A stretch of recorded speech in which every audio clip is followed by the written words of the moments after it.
Welcome. आपल्या आजच्या व्हिडिओचा topic आहे की प्रॉम्प्ट कसं लिहायचं. आज तुमच्यापैकी बरेचसे लोक आता AI वापरत असतील आणि AI वापरताना जेव्हा आपण कुठल्याही तुम्ही जेमिना असू दे, ChatGPT असू दे, परप्लेक्सिटी असू दे, ग्रोक असू दे, क्लॉड असू दे किंवा कुठल्याही AI टूलला तुम्ही जर लॉग इन केलं असेल तर त्याला एक कमांड द्यावी लागते. म्हणजे त्याला इन्स्ट्रक्शन द्यावे लागतात की तुम्हाला पाहिजे काय आहे, तुमची रिक्वायरमेंट काय आहे. आणि जेव्हा तुम्ही ती कमांड देता त्या हिशोबाने तो विचार करतो आणि तुम्हाला आउटपुट जनरेट करून देतो. त्यालाच आपण प्रॉम्प्ट म्हणतो. हल्ली बाजारामध्ये बरेचसे प्रॉम्प्ट इंजिनिअरिंगचे कोर्सेस चालू आहेत आणि ते खूप महागडे आहेत. बरेचसे यूट्यूबर प्रॉम्प्ट इंजिनिअरिंगचे वेबिनार्स चालवतात आणि तुमच्याकडून बरेचसे पैसे वगैरे चार्ज करतात. तर प्रॉम्प्ट इंजिनिअरिंग एवढी काही अशी मोठी गोष्ट नाही आहे ज्या पद्धतीने त्याला एकदम मोठं करून ठेवलेलं आहे लोकांनी. प्रॉम्प्ट इंजिनिअरिंग म्हणजे तुम्हाला एक बेसिक स्टेप्स माहिती पाहिजेत की तुम्ही एखादी सिस्टीमला तुमची एखादी रिक्वायरमेंट सांगत असाल तर तुम्ही कशा पद्धतीने सांगितली पाहिजे.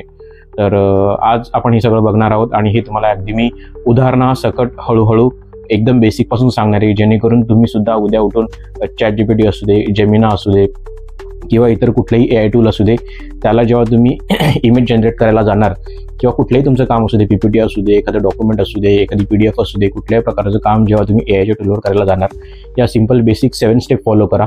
तुम्हाला तुमचं जसं पाहिजे तसं output, crisp output, detailed output तुम्हाला मिळेल आणि ते आउटपुट किंवा ते जे जनरेटेड रिझल्ट आहे तुम्ही तुमच्या पुढच्या कामासाठी वापरू शकतात.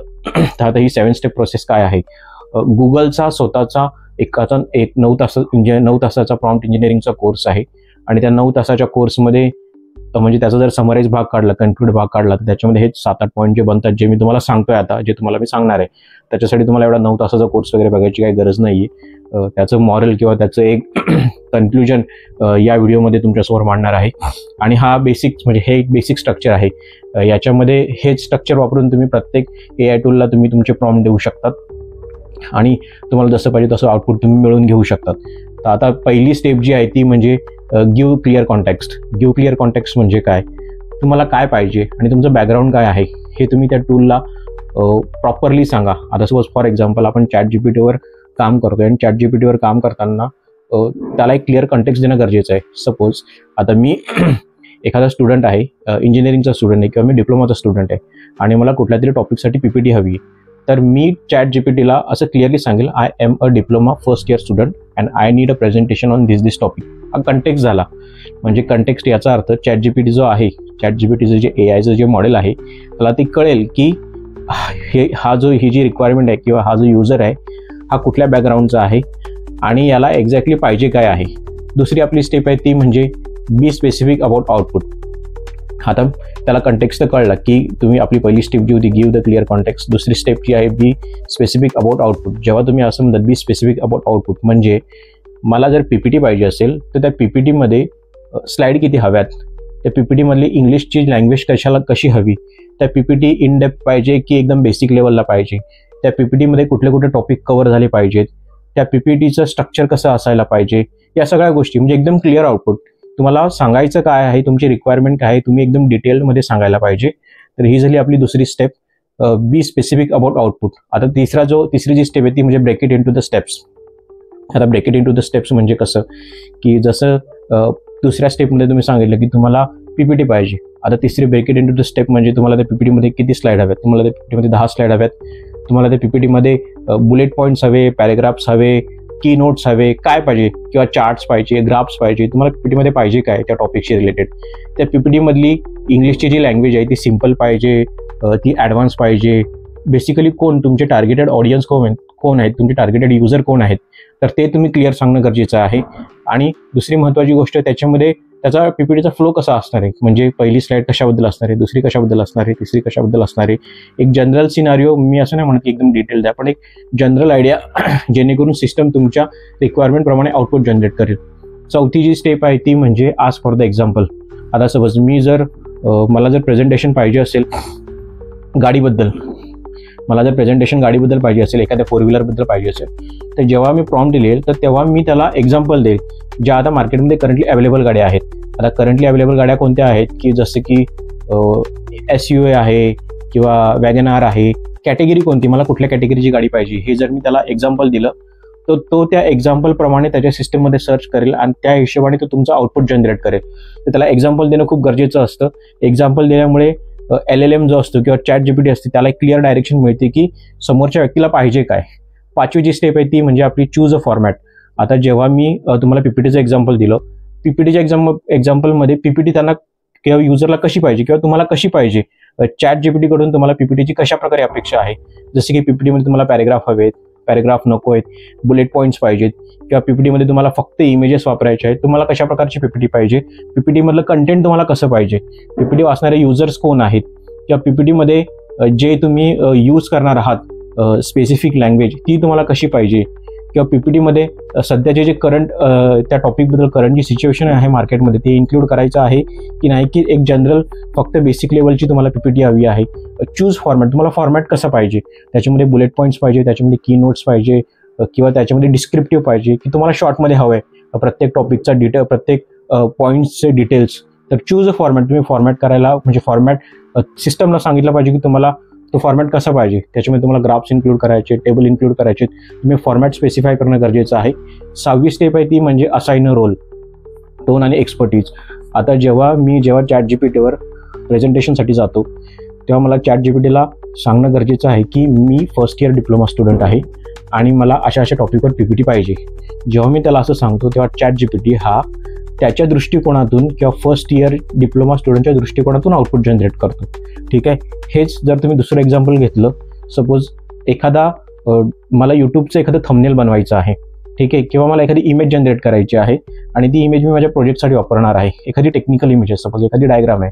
तर जेव्हा मी असाइन रोल किंवा टोन एक्सपर्टीज या पॉईंटबद्दल बोलतो, या स्टेपबद्दल बोलतो, तेव्हा मला चॅट जीपीटीला सांगावं लागतं की think like a digital media expert to generate an image, think like a engineering professor to generate a technical diagram, act like a student who is going to represent topic in front of professors.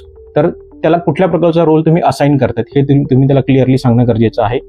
नंतर tone, तुम्ही कुठल्या प्रकारचं toning वापरतात तुमच्या भाषेमध्ये. ठीक आहे. तुम्ही जर पोलाईट भाषा वापरली किंवा तुम्ही एकदम अग्रेसिव्ह वापरली तर तुम्हाला आउटपुट सुद्धा त्याच टोनमध्ये तो देण्याचा प्रयत्न करेल. आणि एक्सपर्टीज, तुम्ही जर त्याला सांगितलं की please act like a engineering expert who is having experience of 20 years old, तर त्या हिशोबाने तो विचार करेल, म्हणजे त्याची विचाराची डायरेक्शन फिक्स होईल. ठीक आहे. पुढचा मुद्दा आहे तो म्हणजे treat it like a human assistant. आता एक इमॅजिन करा की तुमचा एक पर्सनल असिस्टंट आहे, ज्या पर्सनल असिस्टंटला तुम्ही सूचना देतात की हे करून ठेव, ते करून ठेव, किंवा ज्याप्रमाणे तो तुमचा ट्रॅक ठेवतो आणि त्याच्या हिशोबाने ते ट्रॅक ठेवून त्याला एक तुमचं शेड्यूल पार्ट होऊन जातं की तुम्हाला पाहिजे काय किंवा तुम्ही कुठल्या वेळेला काय करतात, आणि त्या हिशोबाने तुम्हाला तो विचारतो किंवा तुम्हाला त्या गोष्टी सजेस्ट करत असतो. तुम्ही चॅट जीपीटीला सुद्धा एखादा ह्युमन असिस्टंटप्रमाणे ट्रीट करून प्रॉम्प्ट लिहिताना जर गोष्टी प्रॉपरली रिअलिस्टिकली मेन्शन केल्या तर तो तुम्हाला अगदी ह्युमन प्रमाणे ट्रीट करून रिअलिस्टिक आउटपुट देण्याचा प्रयत्न करतो. म्हणजे याच्यामध्ये सांगण्याचं तात्पर्य एवढं की ज्याप्रमाणे आपण माणसांना क्लिअर डायरेक्शन देतो किंवा क्लिअरली गोष्ट सांगतो, क्लिअरली तुम्हाला काय पाहिजे हे आपण क्लिअर सांगतो, सिम्पल वेने सांगतो किंवा डायरेक्टली सांगतो किंवा सिम्पल आणि डायरेक्ट इन्स्ट्रक्शन देतो, तेव्हा त्या सिस्टमला खूप चांगल्या पद्धतीने कळतं. म्हणून सांगण्याचं तात्पर्य एवढंच की 7वा मुद्दा हाच की treat it like a human assistant. ठीक आहे. जसं तुम्ही तिकीट विंडोवर जातात आणि तुम्ही जर सांगितलंच नाही की तुम्हाला कुठे जायचं आहे, ठीक आहे, कसं जायचं आहे, तुम्हाला एक्सप्रेसने जायचं आहे, लोकलने जायचं आहे की तुम्हाला वंदे भारतने जायचं आहे, तर हे तुम्हाला क्लिअरली त्या तिकीट विंडोवर बसलेल्या व्यक्तीला सांगावं लागतं, तरच तो तुम्हाला योग्य ते तिकीट देऊ शकतो. ठीक आहे. तुम्हाला हे मेन्शन करणं गरजेचं आहे. तर सिम्पल आणि क्लिअर इन्स्ट्रक्शन्स तुम्ही सिस्टमला देणं गरजेचं आहे. ही आपली 7वी स्टेप आहे. आता पुढची जी इमेज आहे जी तुम्हाला याच्यानंतर दिसेल त्याच्यामध्ये मी एक प्रॉम्प्ट लिहिलेला आहे तुमच्या अंडरस्टँडिंगसाठी, एकदम बेसिक प्रॉम्प्ट आहे ज्याच्यामध्ये डिप्लोमाचा फर्स्ट इयर स्टुडंट एक क्रिप्टोकरन्सीवर प्रेझेंटेशन जनरेट करतोय आणि चॅट जीपीटीवर ते कसं जनरेट करायचं, त्याच्यासाठी प्रॉम्प्ट कसा लिहायचा, कशा या स्टेप 1 by 1 एक्झिक्यूट करायच्या आणि एक्झिक्यूट केल्यानंतर तो आउटपुट आपल्याला कसं देतो आणि शेवटी त्याची पीपीटी कशी दिसते ते बघायला मिळेल. आता बघूया की प्रॉम्प्ट कसा लिहायचा या 7 स्टेपनुसार.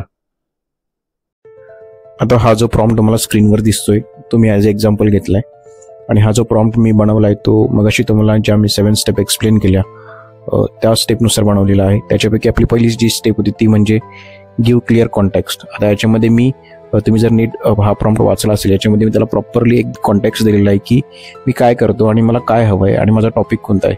जसे की मी फर्स्ट इयर डिप्लोमा स्टुडंट आहे आणि मला एक प्रेझेंटेशन हवं आहे आणि माझ्या प्रेझेंटेशनचा टॉपिक आहे क्रिप्टोकरन्सी. आता मी त्याला एक क्लिअर कॉन्टेक्स्ट दिलेला आहे. आपली दुसरी स्टेप होती बी स्पेसिफिक अबाउट आउटपुट. आता मला आउटपुट काय पाहिजे? आउटपुट याचा अर्थ मला क्रिप्टोकरन्सीवर मला एक 10 स्लाइडचं पॉवर पॉईंट प्रेझेंटेशन हवं आहे, हे माझं आउटपुट आहे. आपला तिसरा पॉईंट होता break it into the steps. आता जे प्रेझेंटेशन पाहिजे ते मला कसं पाहिजे ते याला मी स्टेप्समध्ये डिवाइड केलेलं आहे.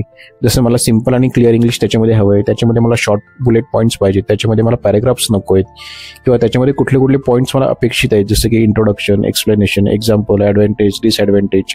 ठीक आहे, break it into the steps. आपली चौथी स्टेप होती की आस्क फॉर द एक्झाम्पल. आता जेव्हा तुम्ही एखादा प्रॉम्प्ट लिहिता आणि जेव्हा तुम्ही प्रॉम्प्ट लिहिताना त्याला एखादा एक्झाम्पल देता, तो बेटर पद्धतीने रिझल्ट क्रिएट करतो. म्हणजे तो एक्झाम्पल आधी सर्च करतो आणि त्याचीच रेप्लिका किंवा त्याच्याचमध्ये मॉडिफाय करून तो त्याच्या हिशोबाने चांगला आउटपुट देण्याचा आपल्याला प्रयत्न करतो. आता इथे तुम्ही जर बघितलं असेल, short bullet points, not long paragraph, one small image idea per slide, याच्यामध्ये मी ॲज अ एक्झाम्पल दिलेलं आहे. त्याच्यामध्ये एक्झाम्पल दिलं मी बिटकॉइन लोगो और ब्लॉकचेन इलुस्ट्रेशन. आता याचा त्याने वापर केला आणि या बिटकॉइन किंवा ब्लॉकचेन कसं वर्क करतं हे आयडेंटिफाय करून त्याने आउटपुट जनरेट केलेलं आहे. आपली जी पाचवी स्टेप होती ती म्हणजे चूज अ फॉर्मॅट. आता मला फॉर्मॅट कसं पाहिजे? फॉर्मॅट मला बुलेट पॉईंट्स हवेत, मला पॅराग्राफ नको पाहिजे. हा एक स्पेसिफिक फॉर्मॅट मी त्याला दिलेला आहे. सहावी स्टेप होती आपली ती म्हणजे assign role, tone and expertise. आता असाइन रोल म्हणजे काय? तर असाइन रोल म्हणजे मी ChatGPTला सांगतोय की तू कशा पद्धतीने विचार कर, ठीक आहे, आणि मी कोण आहे आणि मला काय पद्धतीचा आउटपुट पाहिजे. तर एक रोल आहे, जसं मी इथे मेन्शन केलं की मी फर्स्ट इयर डिप्लोमा स्टुडंट आहे. तर ChatGPT जे आउटपुट जनरेट करणार आहे ते एका डिप्लोमा स्टुडंटला विचारात घेऊन ते आउटपुट जनरेट करणार आहे. ठीक आहे, तर मी त्याला एक प्रकारचा रोल दिलेला आहे. आणि टोन म्हणजे मी जो प्रॉम्प्ट आहे त्याचा टोन कसा आहे, किंवा मी जे प्रेझेंटेशन जनरेट होणार आहे प्रॉम्प्ट दिल्यानंतर आउटपुट जे येणार आहे त्याच्यामध्ये जी इंग्लिश असणार तिचं टोनिंग कसं असणार आहे. ठीक आहे, तर ही सुद्धा खूप महत्वाची स्टेप आहे, सहावी स्टेप. सातवीची स्टेप होती ती आपली ती म्हणजे treat it like a human assistant, simple and direct instruction. आता तुम्ही जो प्रॉम्प्ट लिहिता त्याच्यामध्ये जी तुम्ही इंग्लिश लँग्वेज वापरता अशा पद्धतीने फ्रेंडली वेने वापरा की ज्या पद्धतीने तुम्ही एका ह्युमनशी इंटरॅक्ट करत आहात. एकदम सिम्पल आणि प्रॉपर आणि क्लिअर जेव्हा तुम्ही वापरता, जेव्हा क्लिअरली तुम्ही सेंटेन्स तिथे मेन्शन करता आणि डिटेल्ड मेन्शन करता, सिम्पल वेमध्ये इन्स्ट्रक्शन देतात, तेव्हा ChatGPT किंवा कुठलंही एआयचं टूल असू दे हे खूप चांगल्या पद्धतीने तो प्रॉम्प्ट अंडरस्टँड करतं आणि त्या हिशोबाने तुम्हाला आउटपुट देण्याचा प्रयत्न करतं. आता जी तुम्हाला स्क्रीन दिसते ती ChatGPTची होम स्क्रीन आहे आणि त्या होम स्क्रीनवर आपण जो प्रॉम्प्ट लिहिला होता तो मी इथे कॉपी पेस्ट केलाय, जो मी तुम्हाला आधी एक्सप्लेन केलाय 7 स्टेप रूलनुसार. आणि हा तो प्रॉम्प्ट आहे, तुम्ही इथे क्लिअरली पाहू शकतात की एका डिप्लोमा स्टुडंटला क्रिप्टोकरन्सीवर प्रेझेंटेशन पाहिजे, तो फर्स्ट इयरचा आहे, त्याला बेसिक लेवल प्रेझेंटेशन पाहिजे आणि त्या प्रेझेंटेशनमध्ये काय काय असणार आहे, स्लाइड किती असणार आहे, हे सगळं आहे. ChatGPTला एंटर केल्यानंतर जेव्हा मी क्लिक करतो प्रोसीडवर तेव्हा मला पुढे हे आउटपुट मिळतं. तर स्लाइड 1 मध्ये काय काय असणार आहे, presentation, cryptocurrency, the world of cryptocurrency, कुठल्या प्रकारचे इमेजेस असणार आहे.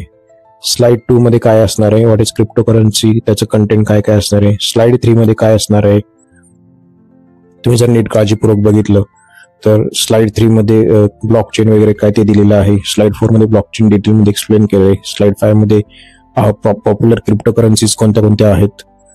स्लाइड 6 मध्ये क्रिप्टोकरन्सी कशी यूज करायची. स्लाइड 7 मध्ये ऍडव्हान्टेजेस. स्लाइड 8 मध्ये डिसएडव्हान्टेज ऑफ क्रिप्टोकरन्सी. स्लाइड 9 मध्ये द फ्युचर ऑफ क्रिप्टोकरन्सी आणि स्लाइड 10 थँक्यू. आता ही जी तुम्ही बघितलं 10 स्लाइड्स, आपण प्रॉम्प्ट मध्येच मेन्शन केलं होतं की मला जी पीपीटी पाहिजे त्या पीपीटी मध्ये 10 स्लाइड हव्यात, 10 पेक्षा जास्त नको आहेत आणि एकदम बेसिक लेवल पाहिजे, सिम्पल पाहिजे, बुलेट पॉईंट मध्ये पाहिजे आणि त्या हिशोबाने त्याने ते क्रिएट केलेलं आहे. आता तुम्ही बघताय आपल्याला ChatGPT हे पुढचं फॉलोअप क्वेश्चन त्याने विचारलं आपल्याला. त्या फॉलोअप क्वेश्चन मध्ये ChatGPT आपल्याला म्हणते की मी हे प्रेझेंटेशन जे जनरेट केले ते तुम्हाला डाउनलोड करून हवंय का. तर जेव्हा मी तिथे लिहितो की यस हो मला डाउनलोड करून हवंय आणि यस टाईप केल्यानंतर जेव्हा तुम्ही क्लिक करता प्रोसीडवर आणि क्लिक केल्यानंतर तुम्हाला ChatGPT एक स्पेसिफिक लिंक जनरेट करून देतं. इथे तुम्हाला दिसतंय वर्किंग, म्हणजे याचा अर्थ जे कंटेंट त्याने मगाशी दाखवलं आपल्याला आपल्या प्रॉम्प्टनुसार जे त्याने क्रिएट केलं होतं 10 स्लाइड्स, त्या कंटेंटचं तो पॉवर पॉईंट प्रेझेंटेशन बनवतोय आणि त्याची एक स्पेसिफिक डाउनलोड लिंक त्याच्यावर क्लिक करतो. त्याने मला डाउनलोडसाठी ऑप्शन विचारला, डाउनलोडसाठी ऑप्शन विचारल्यानंतर ही जी डाउनलोड झालेली फाईल मला डाउनलोडमध्ये दिसते. आता हे डाउनलोड झालेलं प्रेझेंटेशन जेव्हा मी ओपन करतो क्लिक करून तेव्हा मला हे प्रेझेंटेशन असं दिसतं. तर त्या प्रेझेंटेशनमध्ये जे स्लाइड्स जे पॉईंट्स मला त्या ChatGPTच्या होम स्क्रीनवर दाखवले होते 10 स्लाइड्स, त्या 10 स्लाइड ॲज इट इज इथे या स्लाइडमध्ये आले, या पॉवर पॉईंट प्रेझेंटेशनमध्ये आलेले आहेत, तुम्ही बघू शकता. आणि तेच मुद्दे सुटसुटीत जसं मला बुलेट पॉईंटमध्ये पाहिजे होतं, पॅरेग्राफ नको पाहिजे होता, असं मी क्लिअरली माझ्या प्रॉम्प्टमध्ये मेन्शन केलं होतं, तसंच्या तसं. आणि तेच पॉईंट सगळे ॲज इट इज इथे PPTमध्ये आलेले आहेत. आणि शेवटची स्लाइड थँक्यूची. व्हिडिओ आवडल्यास व्हिडिओला लाईक करा, शेअर करा, सबस्क्राईब करा. काही सजेशन्स असतील तर नक्की कमेंट करा. धन्यवाद.